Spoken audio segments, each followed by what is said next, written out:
Hola amigos, bienvenidos a nuestro espacio un día más. En esta ocasión vamos a hablar de algo muy interesante, fundamental, yo creo. Las creencias forman parte de nuestra identidad y de acuerdo a esas creencias así ejecutamos nuestra vida. ¿Qué Dios tienen los extraterrestres, los alienígenas? Pues de todos los casos que yo he investigado, y han sido muchos y durante muchos años, ellos no tienen una figura antropomórfica como Dios, como nosotros. Por ejemplo, por los cristianos tienen a Jesucristo, otros veneran a Buda, Mahoma, etcétera, etcétera. Como siempre digo, hay más de 4000 religiones en el mundo, y todos pretenden tener al Dios verdadero. Sin embargo, cuando analizas lo que ellos, los alienígenas, los que han establecido contacto con nosotros a través de abducidos o contactados, etcétera, nunca hablan de un Dios antropomórfico, físico. Las religiones de la Tierra lo hacen guerrero, lo hacen guapo, lo hacen con barba, sin barba, con poderes, sin poderes, etcétera, etcétera. Hay menos dioses femeninos, casi todos son masculinos, no sé por qué será. Yo creo que de una u otra manera los seres humanos crean dioses muy parecidos a ellos, es decir, se establece lo que se llama el espíritu de manada. Hay un líder mitificado, normalmente se le atribuyen todas las virtudes, ningún defecto, se le inmortaliza y a través de los siglos y del tiempo va adquiriendo más poder. Normalmente en casi todas las religiones hay castas sacerdotales, es decir, seres que animan esa idea de seguir a un líder, a un Dios, al Hijo único de Dios, de una u otra manera los dioses míticos de la antigüedad. Según sea cada concepción religiosa, así es la vida de las personas. Hay religiones que son peligrosas porque hablan de la Guerra Santa, otras de inquisiciones, otras de otras cosas. Pero todo eso es parte del hombre, lo que el hombre construye, lo que el hombre se figura que es Dios. Pero en muchas ocasiones en los vídeos digo que mi definición de Dios, no soy religioso, por supuesto, y además creo que las religiones son un freno para la conciencia colectiva y global del planeta. Me preguntan qué es Dios, y yo digo siempre es la omnipotente fuerza que mueve 150 billones de universos. Bueno, es un Dios bastante completito. Pero fijaros que yo digo que es la omnipotente fuerza.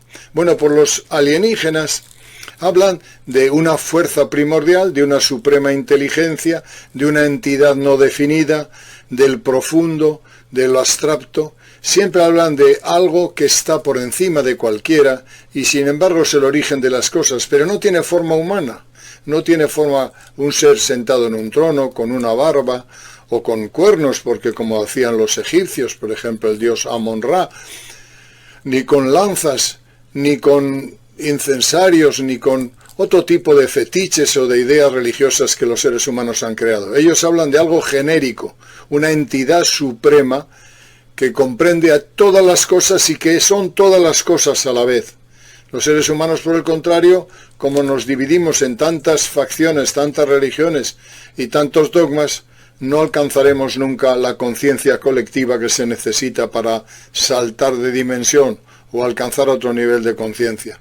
Estamos atados a dogmas, a ideas de hace 2000, 2500 y 3000 años. Es decir, en el tema religioso no hemos evolucionado nada, seguimos atados a concepciones de hace 2000 años, eran válidas para entonces, ahora en la era de Acuario pues no son tan válidas, creo yo.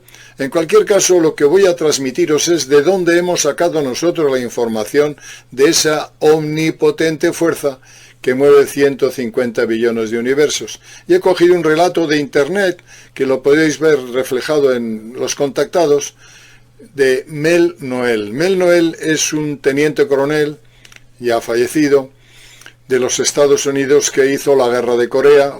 Estuvo ya al final de la guerra de Corea y se encontró con unos extraterrestres a través del avión donde iba, pilotaba él y sus pilotos, una escuadrilla de 5 aparatos, encontraron 2 o 3 veces ovnis. En una de las veces, el coronel Patterson, ya lo veréis en el vídeo que vamos a poner ahora, les pregunta si creen en Dios, con un objetivo: si creían en Dios no serían tan malos. Y responde una voz extraña de un extraterrestre, por supuesto. Nosotros creemos en la omnipotente fuerza que mueve 150 billones de universos. Ese es Dios para mí. Y esto significa que yo tengo la absoluta razón. No, estoy como los extraterrestres, como el caso de Mel Noel. Creo que es algo profundo, creo que es una inteligencia suprema. Algunas órdenes esotéricas le llaman el supremo arquitecto del universo, pero cuando dices el supremo hacemos alusión a un ser humano, o a un ser, y no es un ser. Según los extraterrestres, en el 99% de los casos, es una entidad, una energía pensante, algo no definido, a lo que todos aspiramos, pero que nadie conoce al 100%. Es el principio de las cosas. Bien, hecha esta presentación y sin juzgar que cada uno tenga la religión que desea tener, vamos a presentar un pequeño vídeo del testimonio de Mel Noel ante los platillos volantes y la respuesta que recibe. Además, hablan de cómo nosotros ya educamos a los niños de una forma perniciosa o negativa ya desde los 4 años. Ellos no, ellos lo hacen de otra manera. Anuncia también que la Tierra pasará en este ciclo por un momento muy delicado y que en todo caso ellos están para ayudar. Una historia interesantísima que no quiero alargarme más con mis comentarios y que os dejo a continuación. Gracias por acudir a nuestro canal y por escucharnos. Hasta el próximo vídeo. Es conocido por todos los estudiosos como el capitán piloto Mel Noel, pero su verdadero nombre es Guy Kirkwood. Ha debido usar este nombre por motivos de seguridad personal. En 1953, fue componente de una misión secretísima americana sobre los ovni y testigo directo del encuentro con estos seres evolucionadísimos y con sus medios prodigiosos. Mientras los veía junto a otros componentes de la misión, escuchó una voz a través de la radio del avión. Una vez en tierra se verificó que se trataba de la voz de los extraterrestres que pilotaban los ovni que habían visto. Sucedió en 1953 y en los primeros meses de 1954.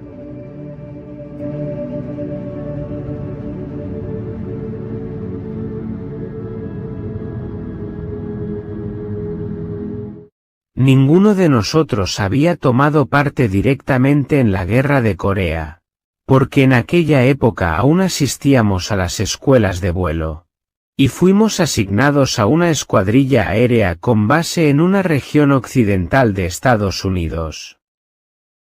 Poco tiempo después, 3 de nosotros fuimos escogidos y nos fue dicho que teníamos que participar en una misión, en la cual, nos dijeron, estaba en juego la seguridad del Estado.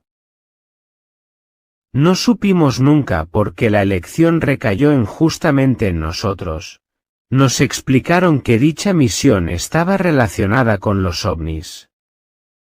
También nos dijeron que todo lo que sucediese en el transcurso de la misión había que guardarlo en sigiloso secreto, y por tanto no debíamos comentarlo con nadie, ni con nuestros familiares ni con otros oficiales. No habléis ni siquiera con vosotros mismos, nos dijeron. Haced vuestro informe y después borrad todo recuerdo de la mente, y actuad como si nada hubiese ocurrido. Durante bastantes horas nos fueron mostradas películas grabadas desde el interior de aviones militares, las cuales mostraban centenares de fotografías ovni. Muchos de estos documentos provenían de los archivos gubernamentales, y otros habían sido confiscados a civiles. Recibimos instrucciones específicas sobre maniobras y formaciones en vuelo. Nos dijeron que todas las armas que estaban a bordo, un jet F-86 da Sabre, habían sido desmontadas, y en su lugar habían instalado cámaras fotográficas, capaces de filmar con película de rayos infrarrojos. Cuando estuvimos suficientemente instruidos para la misión, fuimos puestos bajo las órdenes de un coronel, procedente de Washington, que no formaba parte de nuestra escuadrilla. Durante todo el proceso fue nuestro superior directo, y más adelante se convirtió en un buen amigo y confidente. Durante la misión tuvo un comportamiento militarista, pues no hablaba nunca de asuntos personales, sociales o de actualidad, solamente pensaba en el servicio. Antes del inicio de la misión, todos nosotros estábamos convencidos de que no sucedería nada especial. Aunque sabíamos que debíamos ocuparnos de los ovnis, nunca creímos que llegaríamos a ver, y mucho menos escuchar nada. Los primeros vuelos los realizamos con la única finalidad de orientarnos. En las más diversas condiciones atmosféricas volábamos en estrecha formación, a casi 38.000 pies de altura, sobre las montañas rocosas de Idaho, Utah y más al norte. Cuando tuvimos el primer avistamiento, el teniente X anunció, «Bogies. Son las 9, a nuestra misma altitud». La palabra bogey forma parte de una particular terminología de la Air Force. Significa el objeto volante desconocido, algo que no se conoce, que no nos pertenece, y esto lo sabíamos todos. Eran 16 objetos en perfecta formación de V, que volaban a una velocidad cercana a la nuestra, y se mantenían a nuestro costado. Nuestra velocidad era de 680 nudos, y era posible distinguirlos bastante bien. Estaban rodeados de una especie de aura, algo semejante a una iluminación vial o un anuncio fluorescente, en la niebla o en la lluvia. Estaba bastante turbado. No sabía lo que estaba sucediendo. Nunca había visto antes uno de esos objetos, y no hablemos ya de 16 juntos. Nos acercamos, pero respetamos la orden de mantenernos a cierta distancia. Sabíamos bien lo que les había sucedido a otros aviones que se habían acercado demasiado. Y no teníamos ninguna intención de tener el mismo fin. Los objetos rompieron la formación y se dividieron en 4 grupos de 4 unidades cada uno. Después de un minuto rompieron también esta formación y nos mostraron maniobras que según nuestros manuales son imposibles. De improviso se paraban a velocidades superiores a 3.000 millas, así como se apaga una luz. Y luego aceleraban de la misma forma. Cuando se paraban podíamos distinguir muy bien su silueta. Tenían un diámetro de 45 a 55 metros y una altura, en la parte central de 8 metros. Cuando aceleraban el color del aura cambiaba, como el espectro. No advertimos ningún ruido. Este avistamiento duró casi 8 minutos, y después los ovnis desaparecieron tal como habían aparecido. De improviso. Apenas aterrizamos, se nos recordó que debíamos guardar silencio sobre lo que habíamos visto. Hicimos nuestro informe y nunca llegamos a saber si las grabaciones cinematográficas efectuadas a bordo salieron bien dado que las películas fueron retiradas nada más llegar a tierra, ni tampoco supimos dónde fueron a parar. Volamos algún tiempo sin tener más avistamientos, hasta que los vimos por segunda vez. Eran 5 y también en esta ocasión quien los vio primero fue el teniente X. Todo ocurrió casi como la primera vez, no sabíamos si eran los mismos de la vez anterior. Pero estaban allí y se movían oscilando de arriba a abajo. Al tercer avistamiento nos dijeron que cambiásemos la frecuencia de nuestros aparatos de radio.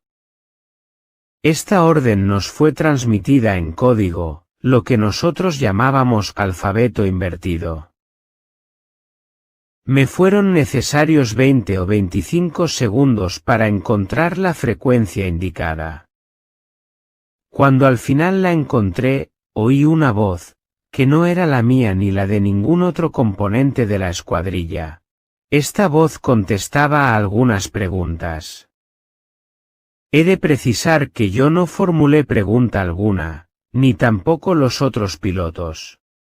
Sin embargo, la conexión era tan perfecta que parecía que hablábamos entre nosotros o con la estación de radio de la base. La comunicación era clarísima, y la pronunciación y elección de vocablos excelente. Solamente las palabras eran pronunciadas más lentamente.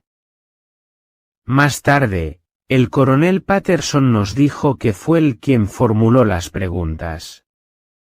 No expresé mis preguntas con palabras, simplemente las pensé, y ellos no han respondido a todas mis preguntas, solo a un par de ellas. Dijo también que la primera pregunta fue, ¿creéis en Dios? Preguntó esto porque si se trataba de criaturas inteligentes creyentes en Dios, entonces era presumible pensar que no tenían intenciones hostiles. La respuesta pudimos escucharla todos. Nosotros creemos en la fuerza omnipotente del universo. Vosotros tenéis que aprender que hay más de 150 billones de universos. Nuestras escuadrillas están compuestas por individuos que provienen de planetas a los que vosotros llamáis Venus, Mercurio, Marte, Júpiter y Saturno. El resultado de esta aventura fue que cuando aterrizamos ni siquiera podíamos caminar, pues estábamos literalmente destrozados, ya que no fuimos preparados para estos acontecimientos. En aquellos momentos solo deseábamos abandonar la misión y marcharnos. Nos fueron suministrados tranquilizantes, e inmediatamente después el coronel Patterson nos dijo, no habléis a nadie de esta comunicación. Podéis decir que hemos visto ovnis, pero no habléis de la conexión por radio. Al día siguiente fuimos apartados de la misión, y regresamos a nuestro servicio regular. Pero existía un problema, ¿cómo se vive después de semejante experiencia? Yo he hablado con excombatientes, he visto las consecuencias psicológicas de quien ha combatido en una guerra. Es lo mismo. Se juzga a la humanidad, se juzga la propia forma de pensar y la del mundo, y uno se pregunta, ¿cómo puedo conciliar todo esto con mi vida, con mi habitual forma de vida? Pero esta es solo la primera parte de la historia. 2 meses después, el coronel Patterson me telefoneó y me dijo, venga a verme, quiero hablarle. Su llamada me alegró, pues pensé que una charla con él me ayudaría. Cuando llegué vi que los demás componentes de mi escuadrilla ya estaban allí. El coronel Patterson estaba nervioso, y caminaba de un lado a otro. Al fin nos dijo: Yo tengo que hablar con alguien, y debo decir lo que sucede. He de tomar una decisión, pero para eso no me sirve vuestra ayuda. Decidiré solo, pero tengo la necesidad de hablar con alguien que pueda comprenderme, y creo que vosotros sois los únicos que podéis hacerlo. He descubierto la verdad. Yo soy también un oficial de este país, formo parte de las fuerzas aéreas y tengo deberes y responsabilidades, y la verdad que he descubierto no se concilia con todo esto. He de tomar una decisión. No sé qué es lo que hacen, pero ciertamente ellos no dan información de lo que está ocurriendo. Esto es lo que deseaba decirles.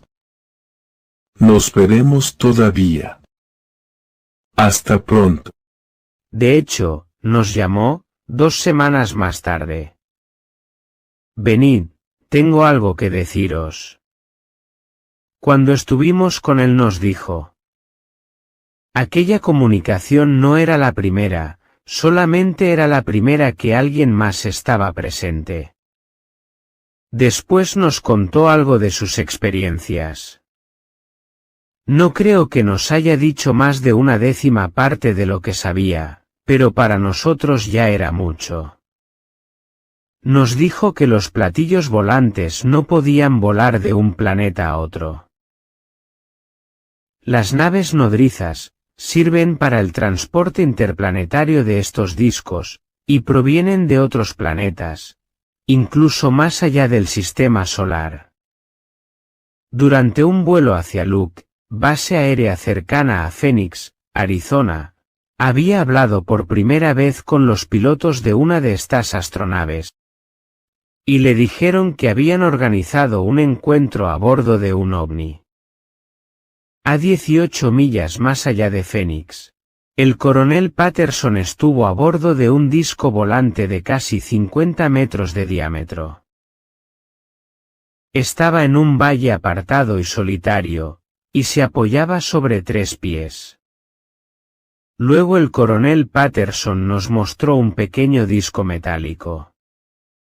Le había sido dicho que debía mantenerlo entre sus manos frente al estómago para que el campo de fuerza del platillo volante no le dañase.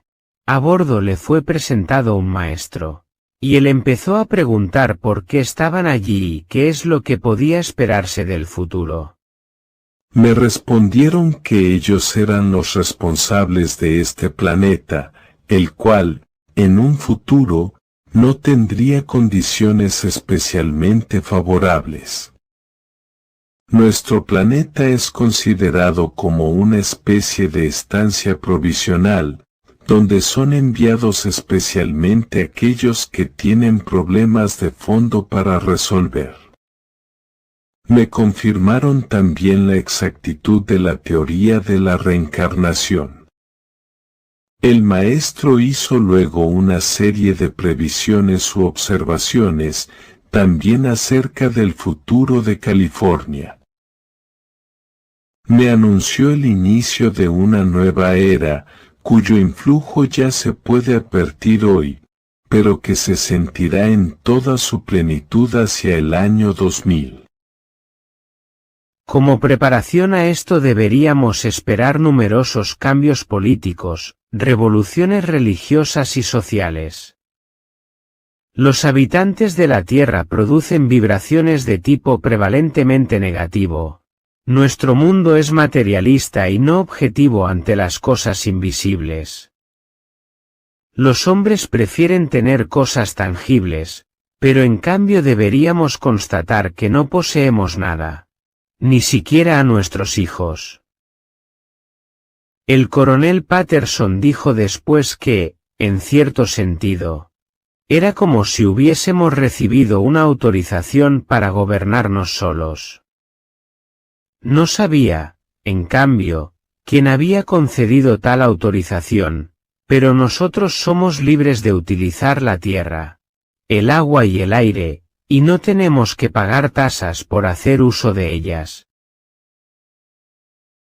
sino solamente de lo que resulta de la ley universal de causa y efecto. Patterson había pedido explicaciones respecto a lo que nosotros llamamos karma, y el maestro le respondió: La reencarnación es sencilla, como la escuela elemental. Se va al primer grado, se aprende lo que hay que aprender, y al final del curso se afronta el examen. Entonces sucede una de estas 3 cosas. Primera, se supera el examen y se es admitido en el grado superior, que ofrece mayores posibilidades de aprender. Segundo, se suspende y se tiene que repetir de clase. Tercero, no se asiste a clase y no afrontas el examen, y en este caso se tiene que estar durante cientos o miles de años fuera de la escuela antes de alcanzar el nivel de conciencia que permita volver a intentar la prueba. Los niños son vuestra única esperanza. A los 4 años ya los habéis influenciado con vuestros prejuicios, con la desconfianza, con el odio y con el egoísmo, hasta tal punto que ya se encuentran en el camino equivocado.